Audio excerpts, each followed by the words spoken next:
Hi there, welcome to Floating in Dreams. Today's video is going to be my palette review for June.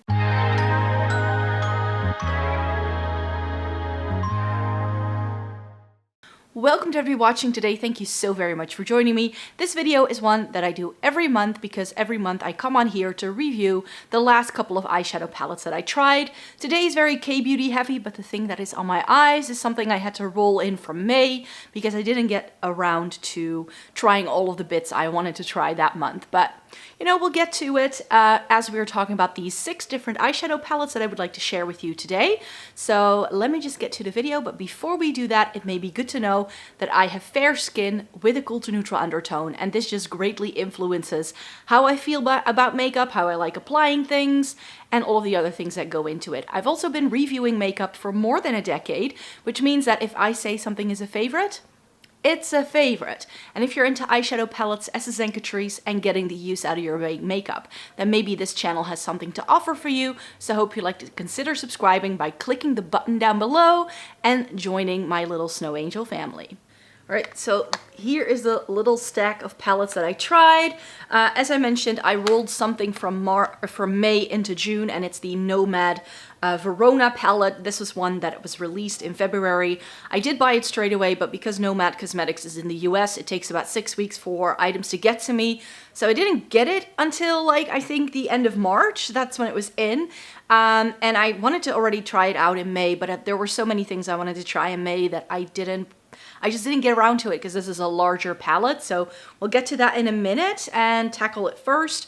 And then everything else here are eyeshadow palettes by K-beauty brands. Now I have another 5 or 6 K-beauty palettes to try next month so that you have a good idea of the different formulas there are. So if you watch these 2 videos, then you have the full lowdown on some K-beauty eyeshadow that I tried in the past couple months. I really wanted to try this because in 2022 I got around to trying some K-beauty and I was like, I think they actually have some really good formulations. The color stories aren't necessarily my thing all the time, but there are some really stunning things. So I'm going to be chatting about those as well today. So I have a Kaja bento box. I have one from Peripera. Then I have one of my 2 Roman palettes. I have another one which I will be reviewing next month. And then I have a Holika palette. I have another one of these, which I'll also be reviewing next month. And then I have one from 3CAE, 3 Concept Eyes Style Nanda in this really stunning warm tone shade. So let me get to these palettes and review them one by one. I will be inserting swatches, close-up pictures, including pictures of all of the looks that I did with all of the palettes that I'm talking about in today's video. So the Nomad Verona palette, it's officially the Verona Amore e Morte. So we have a duo palette here. This is the outer box because I really enjoy the Nomad boxes for some reason. It's the only line of palettes that I tend to keep in their original box. Don't ask me why. I don't do it for any of my other palettes. The original palette itself has this beautiful holographic layer over it, so it looks super shiny. And I just really enjoyed the design of this as much as I do the color story inside it, which is why I picked it up. Because the Nomad formula is one that can be a little bit hit and miss for me, I have to say. The Nomad formula is one where I've actually decluttered some of the palettes in the past that I've tried because I wasn't loving them. And in here, spoiler alert, I also feel there are a couple of shades that aren't necessarily my favorite. This palette is also what's on my eyes today, in case you were wondering. So let me open up the palette. Let me figure out how I can show this to you in the best way possible. Because it's got these little flaps that just make it a little harder to hold. But maybe if I do it like this, or maybe I should just do it like this.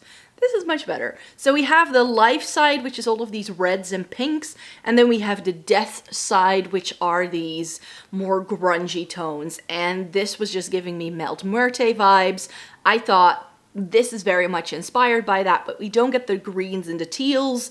It's more of like cool tones with like pink tones. And I think it was actually their Valentine's Day release, and I think it definitely goes with that. I thought that it was a little bit grungy though. For the spring season, it makes more sense to me that this would be like a fall release color story wise, but the pinks in this palette are definitely incredibly bright. As you will see, I did a look using as many of the pinks and reds as I could. There was just a couple of shimmers that I feel were in this section of the palette that didn't really go with this because this one and this one have a blue undertone, which means I felt it went better with some of the shades we get on this side here. So yeah, the first look I created with this was done with most of the matte reds and pinks, and this is stunning. It's a really vibrant, very pigmented matte formula. It stained my brushes into oblivion. I had just cleaned them the other day, so now they look really nicely stained again.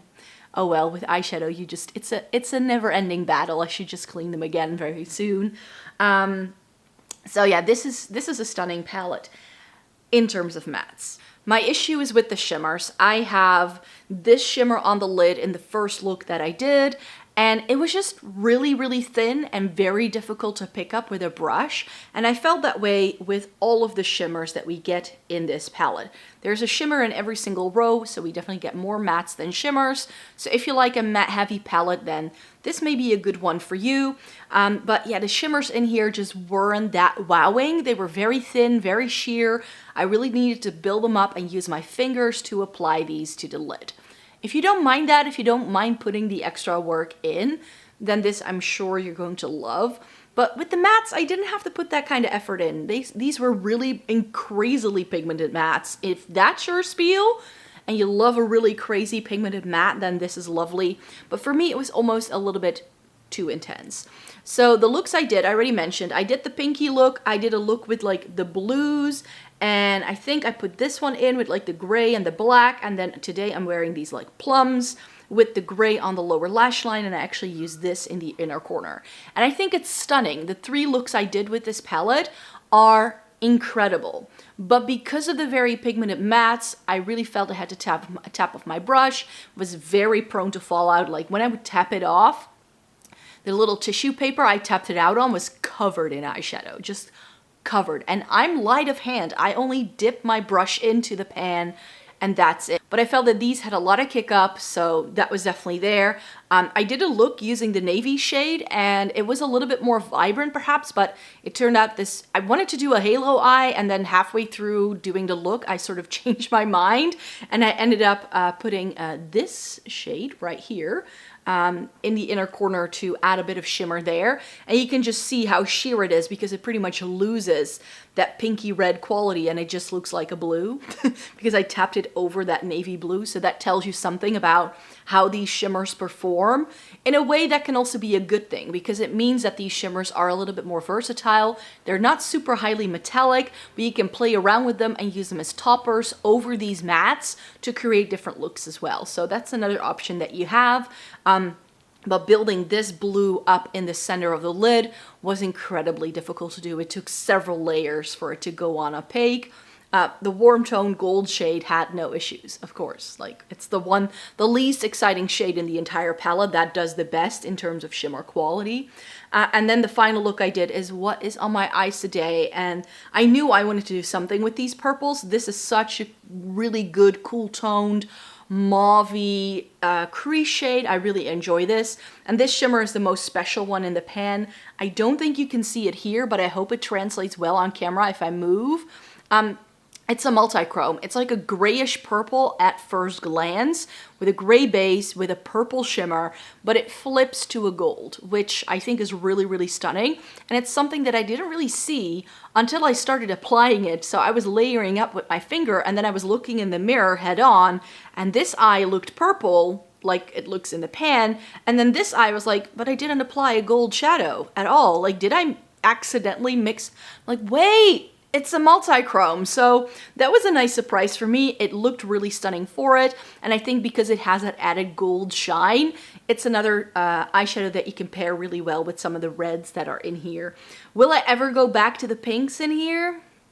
Not entirely sure. They're not necessarily the most wearable pinks and reds, save for this one in the corner. I think this, combined with some of these like darker plums, it's going to be looking really, really great indeed. Like I mentioned, stunning mattes, weaker shimmers, which is why I don't love it. And by the way, if I say I don't love it, it means like it's not my favorite ever Nomad palette. That still goes to the Haunted Europe. I still love Nomad as a brand for sure. But as far as this palette goes, I had just expected a little bit more. Moving on then to palette number 2, which is the Kaja Bento Box in the shade Rose Water. I cannot remember how long I've wanted to try one of these, and for the longest time they seem to only be available in the US, because I definitely spotted the brand when I was last in New York in 2019. I saw the brand around, but they weren't necessarily like on the wish list for something to try. But I had a look at it. It looked cute. Didn't really fit my budget at the time. I was like, oh, we can always buy it some other time. Not thinking that it would not be available to me anywhere within the European Union until I found it on YESSTYLE, which is where I buy all of my K-beauty stuff, and I have a code with them now because apparently I've been shopping with them so much that if you spend over a certain amount of money within a certain amount of time, they give you influencer status, and you can get a code and you can give people 5% off. So if you would like 5% off on your next YESSTYLE order, then this is the code you can put in.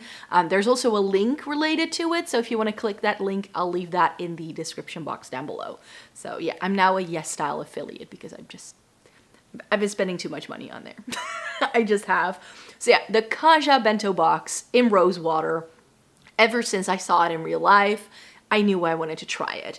This is a little 3-pan mini palette in this really cutesy little packaging. There's a little mirror here, and then we just get it opening up like this. So the first shade we get is like this really nice, vibrant pinky shimmer.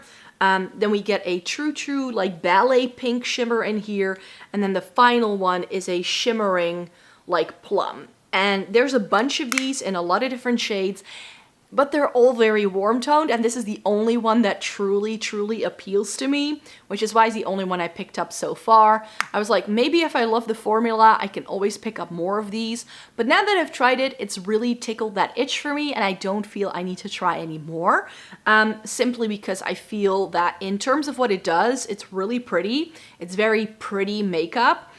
I just think that I prefer, in terms of K-beauty stuff, I think I like the other brands I've tried a little bit more than I do this. But it's such a good, like if you just have a basic matte, like you just put a bit of bronzer in your crease and then apply some of these shades, it's going to look stunning every time. Especially this shade in the middle, I think is really pretty. I just did the one look with this, and I actually used all 3 of these shades. I like how you get 3 shades that are matched perfectly. It goes with each other very well. Will I be reaching for this a whole lot? No. But if you are an avid traveler, then something like this, it's really small. It fits into any makeup bag. I mean, I always say how I like having a mirror in a palette, but with this, I feel it doesn't really add much to it.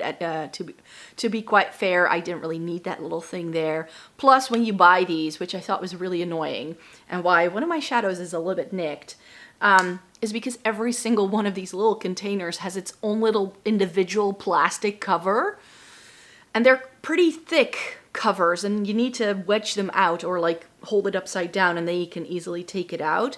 But in my case, this first shade got nicked just a little bit from that little protector, which it's such a pet peeve when that happens.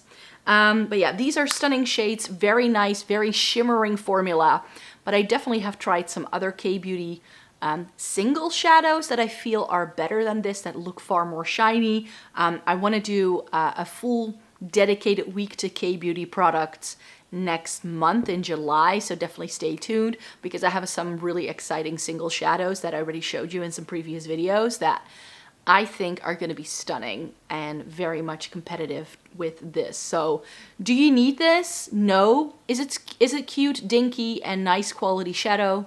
For sure. Let me talk about this first. This is, I think, the most expensive thing I tried in terms of K-beauty eyeshadow. And the reason why I wanted to try this is because this Holika eyeshadow is like styled in exactly the same packaging, yet I think this is like half the price. 3CE is one of the more expensive K-beauty brands, I would say. They are definitely a little bit more higher price than most K-beauty brands, I feel. I believe this palette is in like the 30s in terms of how much you pay for this. I think it was like 31 euros, something along those lines, for a 9-pan, which it's sort of like on par with Huda Beauty 9-pans in terms of price point. So to me, this would be like the high-end version of a K-beauty brand, if that makes sense. There's a lot of people on my in my comments who know a lot more about K-beauty than I do. I'm just sort of like delving into it and exploring what it has to offer. And I'm trying to go into it as blindly as I can so that I'm not too biased. But that's the impression I get with 3CE and their price point if I just look at the overall brand. This palette is in the shade Plot Twist. And this is one that I picked because when I looked at it online, it looked like it was going to be mustard yellow with something that looked perhaps a little bit green. Like on some of the images I found online, it looked quite cocky almost. It's not. It's just straight up warm tone browns with a yellow undertone. That does make this a little bit more special in my makeup collection than most warm tone palettes I've tried, because those tend to be quite orange leaning, and K-beauty definitely, if you want peaches and corals and your warm like tangerine kind of shades, if that's you, K-beauty is the brand, like is the place to be because they do a lot of it. But of course I wanted to try and find some of the more neutrally cool tone things because that's what I love. But in terms of the way this performed, I really liked it. I ended up doing 2 looks with it. The mattes are crazy. The shimmers are okay in this. We do get a little bit more of a shimmer heavy palette here, which in the realm of K-beauty is quite rare. We get 5 shimmers and 4 mattes, which was another reason why I wanted to select this one. And my heart just goes out to that mustardy yellow shade in the middle. That has my heart. That is life to me. But overall for a 9 pan, these two, almost exactly the same. These 2 browns, exactly the same. So for me, it's really like these 2 shades, and I also really like that matte, that really make the palette for me. The quality is really nice. It looked really stunning on the eyes. The mattes in this blend themselves. That goes for any of the K-beauty brands I will be talking about in today's video. Spoiler alert, because mattes is something that K-beauty brands can do very, very well. If you want smooth, buttery, pigmented yet easy to work with mattes, K-beauty is the place to be. And I feel that quality-wise, from a quality standpoint, this is some of the best eyeshadow I've tried in a long time.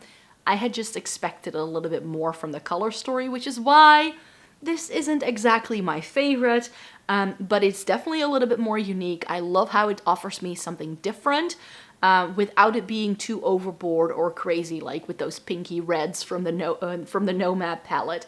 Stunning little palette, great quality, but I wanted a little bit more from the color story.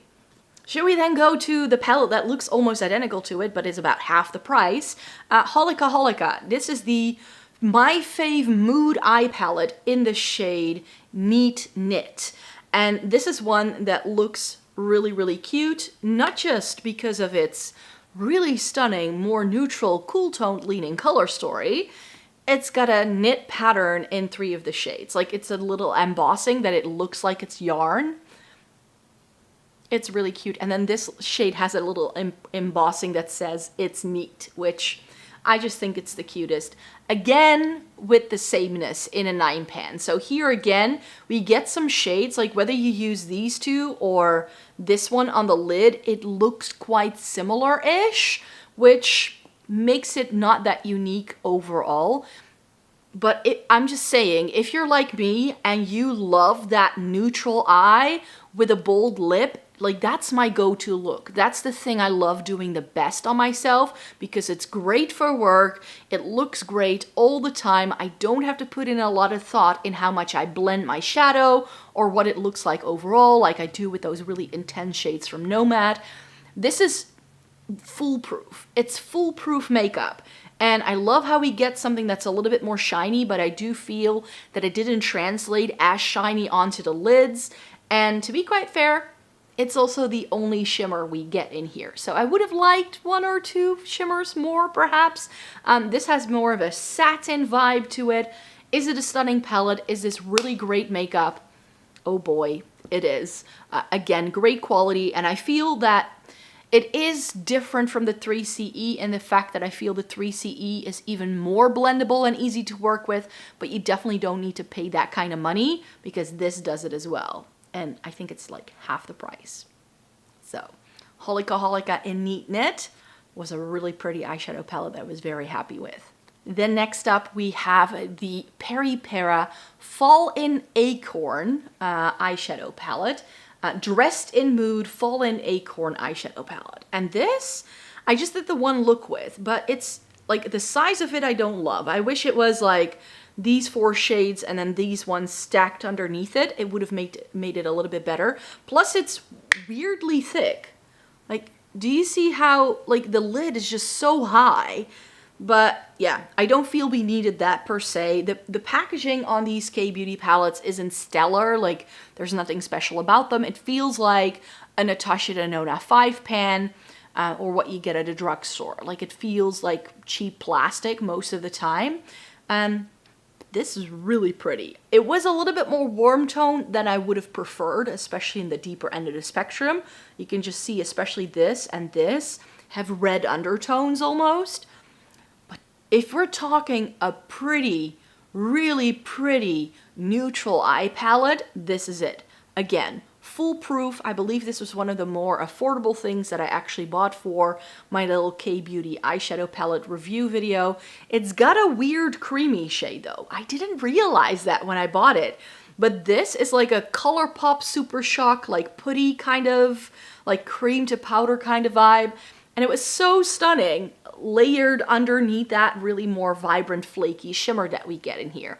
That's something you'll find with a lot of K-Beauty brands. They're more leading towards a pressed glitter sparkly kind of shimmer rather than like a foily metallic. That's not something you'll find in a lot of K-Beauty stuff. This one was so pretty. It was so pretty, and the best part about it is because you have that cream, because you can layer this on top of it, it's got something that's a little bit more sticky at first that it can adhere to, so it really helps the wear time of those shades throughout the day. This didn't flake, it didn't fall down my face.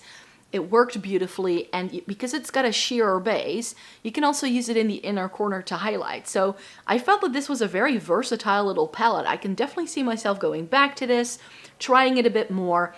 It's got this stunning, more warm-leaning taupe crease shade that I just loved. It's got something to deepen things up that, if you're fair toned like me, is deep enough to really give a little bit more of a smoked out vibe, but without it looking too glam, which is another thing. This is one of the reasons why I wanted to try more K-Beauty stuff.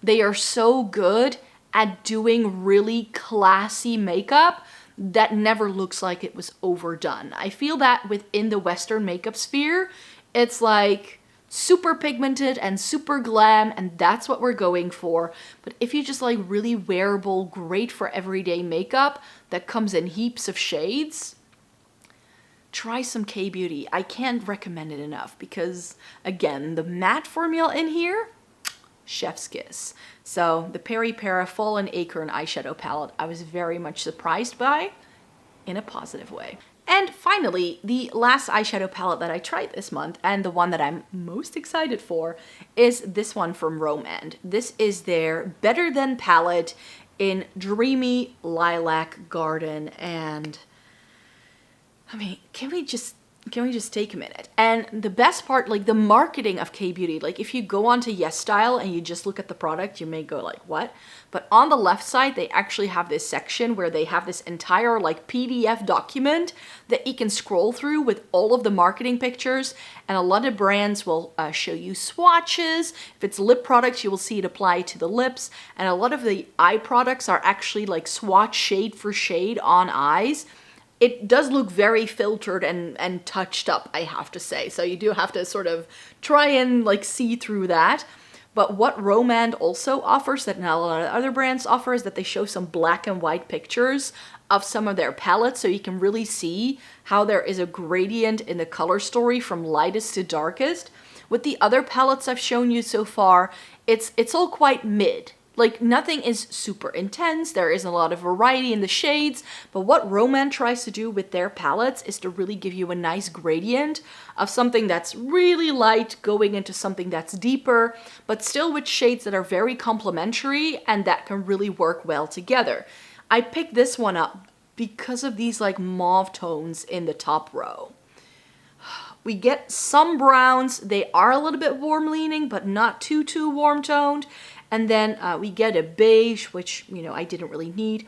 We get this pale lavender pink, and then we get 3 satiny shimmers and something that's a little bit more intense. Especially this one here. I'm not sure if the camera picks up on it, but this is not just a pinky peach. It actually is a duochrome. And this one as well also has a bit of a pinky shift to it. It's like a lavender pink. This topped all over the lid was so stunning. I think when I use it, I just used 1 row like this and 1 row like this, and I felt it looked really beautiful. These mattes, I mean, it doesn't even translate very well when you touch them. This palette truly shines when you work with it with a brush. You stick your brush in, it blends itself, and I mentioned this in a recent Is Luxury Makeup Worth It video, how I feel that K-beauty formulas that, you know, are, you know, very much not talked about, but that they do things that we get from much more high-end brands. If you're someone who's looking for great quality makeup, but don't want to spend, you know, Victoria Beckham, Dior kind of price points, look into K-beauty because they do some really good things.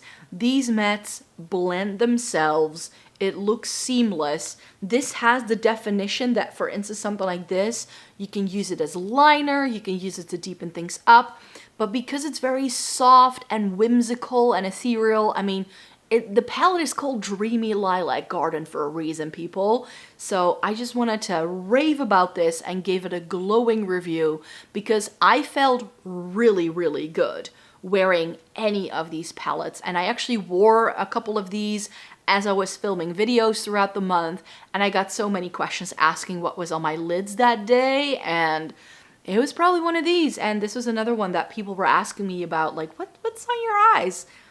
It was this. It's stunning. I really love it. I'm gonna go back to this for sure. Again, the packaging, a little bit on the cheapy side, but I think this is absolutely stunning. I can't wait to try my other Romance palette because I bought another one next month. I think it's a bit smokier. Is that the one I went for, or was it a Clio palette that I went for? Anyways, I've got 5 or 6 more of these that I'm gonna try out next month for you. So then it's going to be K-beauty only, which I'm really excited for. I hope you are excited for me trying these K-beauty things as well, because I love trying them out because they really go with my makeup aesthetic, and this is just the kind of makeup that I love wearing, and I can't get enough. I can't get enough of K-beauty, and these were, all of them were very lovely. But yeah, if you want to get just one, look into the Romance ones because I think they're stunning. So there we have it. That's it. That's what I wanted to share with you in today's video. This is my palette review for June. I really hope you enjoyed it. Thumbs up the video if you liked it. Subscribe to the channel if you'd like to see more by me. I make several videos every single week, and that means I'll be back with more very soon. So I hope you like to stay tuned for that, and then I hope to see you in my next video. Have a great day, everybody. Bye-bye.